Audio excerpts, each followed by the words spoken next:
Fue una época absolutamente esencial para la gente de mi generación, ¿no? Franco llevaba mucho tiempo enfermo, se había puesto enfermo un verano y le había sustituido Juan Carlos. En aquel momento todos nosotros, no sé, las personas que estábamos en grupos de izquierdas contra la dictadura, pues pensábamos que Juan Carlos era prácticamente pues un montaje de Franco, ¿no? Y nos pareció pues ridículo que durante el tiempo que Franco estuvo enfermo, en uno o dos veranos anterior a que efectivamente pues falleciera, pues le sustituyera a Juan Carlos, ¿no? No sé, lo veíamos como alguien absolutamente vinculado a Franco, ¿no? Y la verdad es que Franco llevaba tanto tiempo enfermo que casi ya nos habíamos olvidado, ¿no? De pensar que efectivamente Franco se podía morir, ¿no? Nos parecía como imposible, ¿no? Y yo me acuerdo pues que la noche anterior a la muerte de Franco, eh, yo había ido a cenar con un amigo y vine a casa, mi marido no estaba no sé, se había tenido que ir por trabajos a algún sitio y entonces estaba yo sola. Yo creo que, no sé, me da a mí la impresión de que yo sé que de alguna forma llegué a casa bastante tarde, podían ser las 2 o una cosa así, y puse la radio y de pronto la noticia que te deja súper sorprendida que se había muerto Franco, ¿no?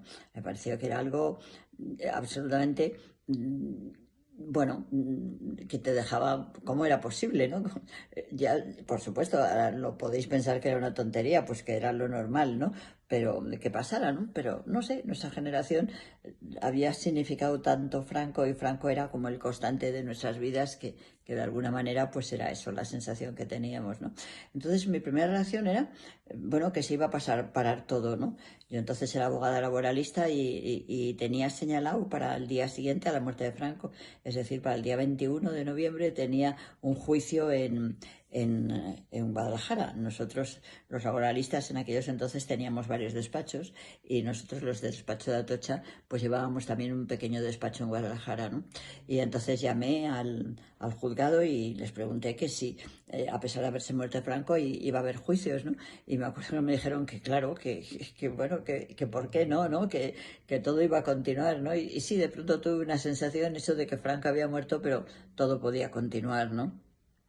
Y luego, pues claro, a partir ya de la muerte de Franco, pues empezamos a ver que el proceso de cambio que estaba allí, ¿no? Desde hace mucho tiempo, a mí me gusta mucho insistir en que la transición no fue una decisión que tomara Suárez y Adolfo Suárez digamos y otros políticos y que la coronara ahora el rey emérito, ¿no? No, la transición fue un proceso muy lento en el que llevábamos muchísimas personas trabajando de todo índole, obreros, estudiantes, profesionales.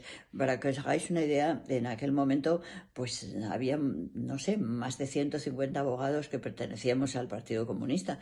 El Partido Comunista era ilegal, pero aún así nosotros pues estábamos y teníamos una actitud enormemente positiva de lo que hacíamos, de estar ayudando a que pudiera plantearse de verdad una democracia en España, ¿no? Y llevábamos muchas horas de discusiones, muchos escritos firmados, muchas reivindicaciones, ¿no? Y aquello era pues como un gran proceso que iba, digamos, culminándose, ¿no? Y yo creo que quizás los que os interesa saber directamente de nosotros lo que pasó, pues a mí me parece muy importante que recordéis de verdad que la transición empezó mucho antes de que se dieran los frutos, ¿no? Porque probablemente las cosas importantes se trabajan mucho y al final tardan en dar frutos, pero al final lo dan, ¿no? A mí me gustaría recordaros que nada menos que en 1970, es decir, estamos hablando 5 años antes de que se produjera la muerte de Franco, hubo un gran congreso de abogados en la ciudad de León en la que precisamente lo que se planteó era reivindicar la democracia, reivindicar la reconciliación nacional y bueno, el régimen hizo todo lo posible para que no salieran esos acuerdos en el Congreso de León de 1970, pero no lo pudo evitar. Ya había mucha gente más joven que queríamos un cambio de verdad en España y que yo creo que todo eso fue lo que ayudó a que afortunadamente al final pues pudiéramos acabar con el franquismo